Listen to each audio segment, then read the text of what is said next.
জানেন কি, আজকাল আমাদের চারপাশের প্রায় প্রত্যেকটা পরিবারেই অন্তত একজনের সুগার বা ডায়াবেটিস আছে। আর সবচেয়ে ভয়ের ব্যাপার হলো আমাদের দেশ ভারত খুব দ্রুত পুরো পৃথিবীর ডায়াবেটিস ক্যাপিটাল বা ডায়াবেটিসের রাজধানী হয়ে উঠছে। কিন্তু কেন? এমন কি ভুল করছি আমরা? আসুন, আজ খুব সহজে ব্যাপারটা বুঝে নিই আর জেনে নিই কীভাবে চললে জীবনেও এই রোগ আপনাকে ছুঁতে পারবে না। প্রথমে বুঝুন ডায়াবেটিস আসলে কি। ধরুন, আপনার শরীর হলো একটা বিশাল কারখানা, আর সেই কারখানার মেশিনের শক্তি যোগায় গ্লুকোজ বা চিনি।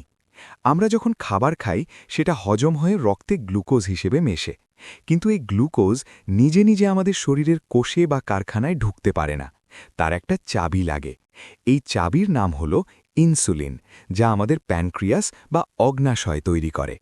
যখন আমাদের শরীর এই চাবি অর্থাৎ ইনসুলিন ঠিকমতো তৈরি করতে পারে না বা চাবিগুলো কাজ করা বন্ধ করে দেয়, তখন গ্লুকোজ কোষে ঢুকতে না পেরে রক্তেই জমতে থাকে। একেই আমরা বলি ডায়াবেটিস বা ব্লাড সুগার।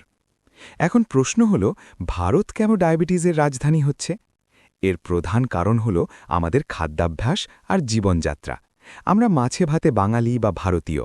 আমাদের রোজকার খাবারে কার্বোহাইড্রেট অর্থাৎ ভাত, রুটি, আলু আর মিষ্টির পরিমাণ অনেক বেশি, আর তার সাথে পাল্লা দিয়ে কমেছে আমাদের শারীরিক পরিশ্রম। আগেকার মানুষ মাঠে ঘাটে কাজ করতেন, আর এখন আমরা সারা দিন চেয়ারে বসে কম্পিউটারের দিকে তাকিয়ে থাকি।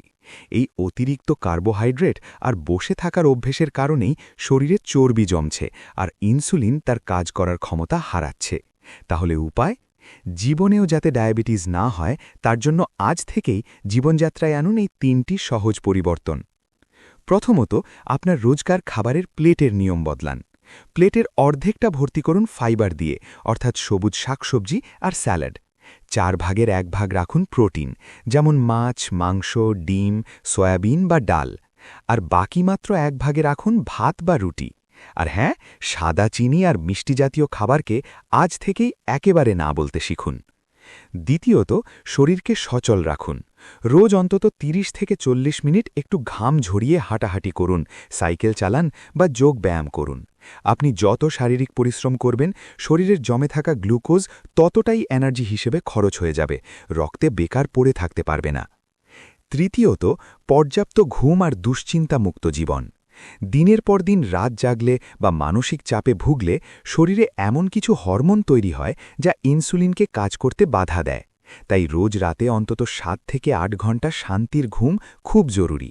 মনে রাখবেন, ডায়াবেটিস কোনো ছোঁয়াচে রোগ নয়, এটা আমাদেরই ভুল জীবনযাত্রার ফল।